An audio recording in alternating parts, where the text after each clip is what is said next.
aspirants, a very warm welcome on the YouTube channel of ANALYST IAS. So आज polity bridge series का last video है. इसके बाद we'll be starting of economics. Bridge series का जो sole idea है is to give you an overview कि UPSC किस टाइप से क्वेश्चन पूछता है. सो 2015 से 22 तक के सारे क्वेश्चन हम डिस्कस कर रहे हैं इसमें. Geography, history, environment, ecology, polity आज खत्म हो जाएगा. Then we'll be starting economics from tomorrow onwards. Total number of questions which came in the year 2022, they were 10. So let's start. Question 1 says, pursuant to the report of H.N. Sanyal Committee, the Contempt of Courts Act 1971 was passed. The Constitution of India empowers the Supreme Court and High Courts to punish for contempt of themselves. Then the Constitution of India, it defines the contempt, civil contempt and the criminal contempt. In India, the Parliament is vested with the powers to make laws on the contempt of court. Which of the statements given above is are correct? Pause the video, try to attempt it. Now let's see the answer. So आप इसका answer elimination से भी दे सकते थे. तो constitution में कहीं भी ऐसा डिफाइन नहीं है सिविल कंटेम्प्ट या क्रिमिनल कंटेम्प्ट का. आप इसको एलिमिनेट कर सकते थे. So you got your options is 50-50. After that parliament, yes it is vested with the powers to make the laws on the contempt of court. Your answer was B.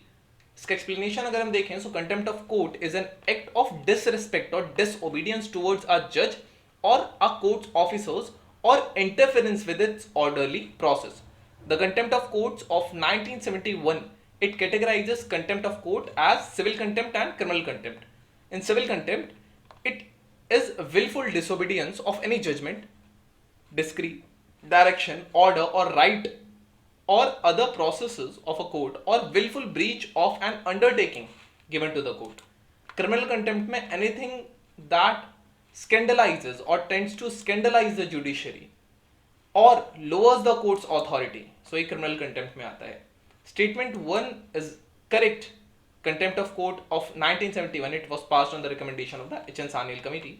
Statement 2 is also correct. Article 129 जो Constitution का है, it grants the Supreme Court the power to punish of contempt to itself, and Article 142 enables the Supreme Court to investigate and punish any person for its contempt. Article 215 grants every High Court the power to punish for contempt of itself.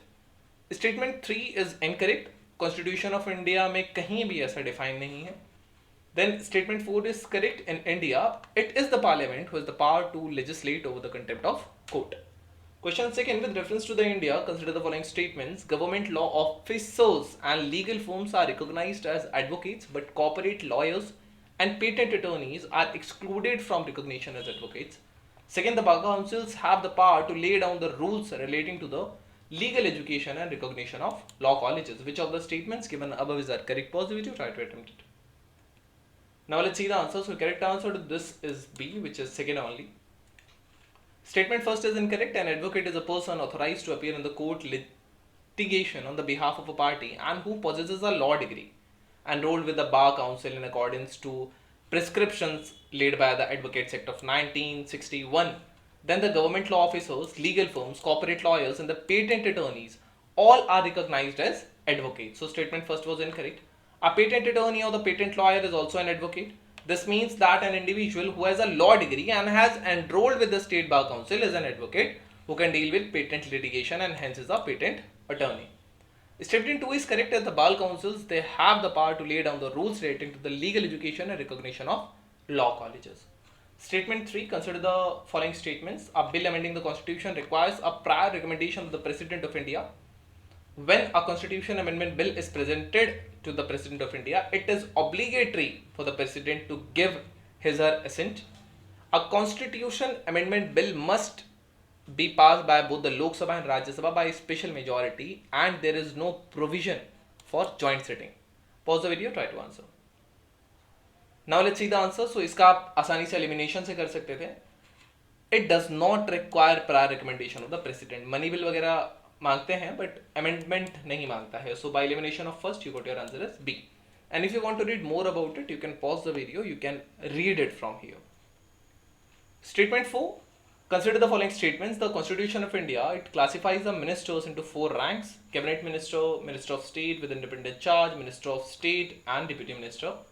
The total number of ministers in the union government, including the prime minister, shall not exceed 15% of the total number of the members in the Lok Sabha.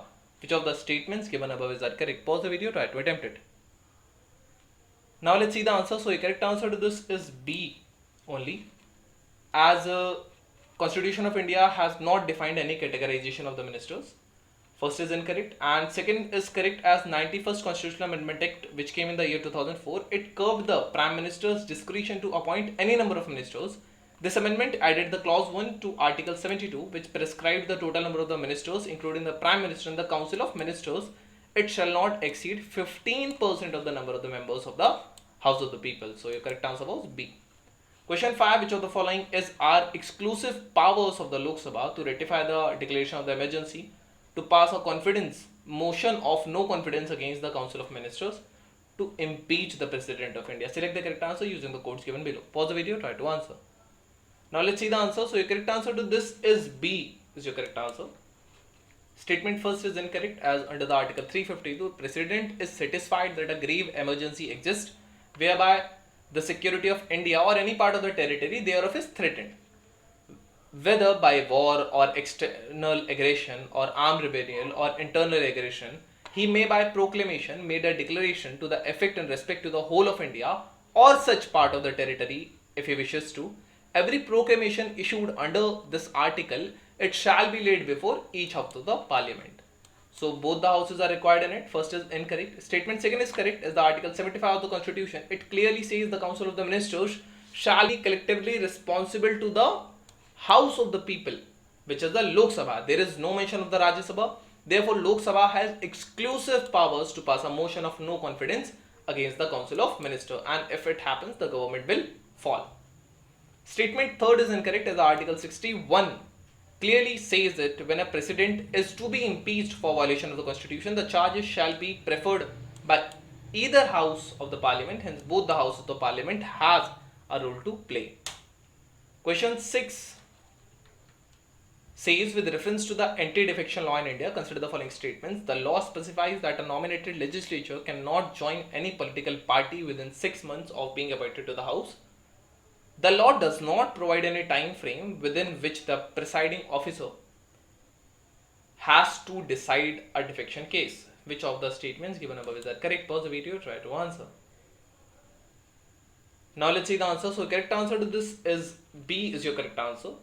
First is incorrect and second is correct. A nominated member of the house becomes disqualified for being a member of the house if he joins any political party after expiry of 6 months from the date on which he takes his seat is out. This means that he may join any political parties within these 6 months of taking his seat in the house without inviting this disqualification. So he have to join a party within 6 months, not after. Then statement 2 is correct. The law does not specify a time period for the presiding officer, which is the speaker in the case of disqualification of the Lok Sabha. So your statement second is correct.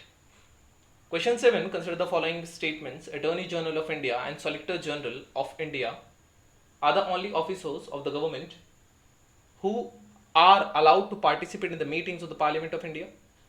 According to the Constitution of India, the Attorney General of India submits his resignation to when the government which appointed him it resigns.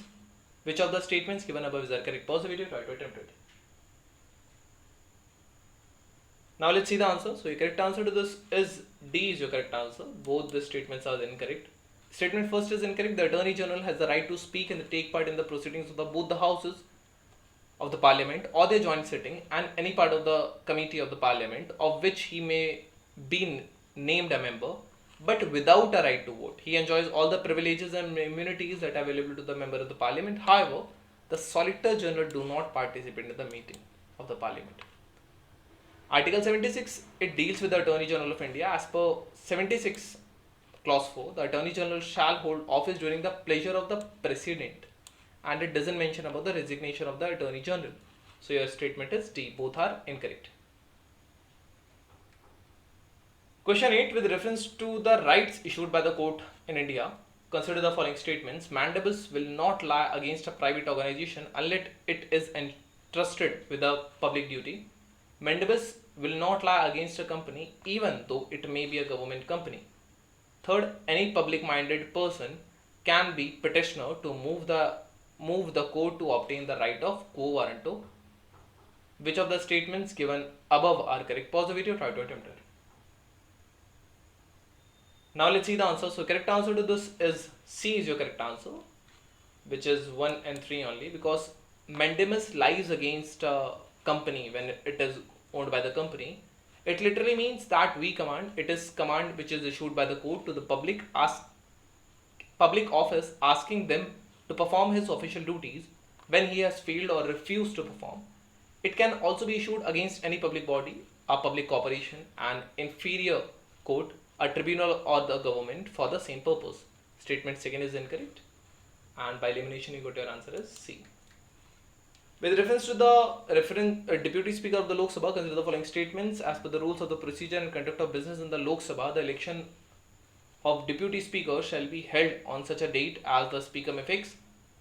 There is a mandatory provision that the election of the candidate as Deputy Speaker of the Lok Sabha, it shall be from either the principal opposition party or the ruling party. The Deputy Speaker has the same power as the Speaker when presiding officer, presiding over the sitting of the House, and no appeal lies against his rulings. Fourth, the well-established parliamentary practice regarding the appointment of the Deputy Speaker is that the motion is moved by the Speaker and duly seconded by the Prime Minister. Pause the video, try to answer.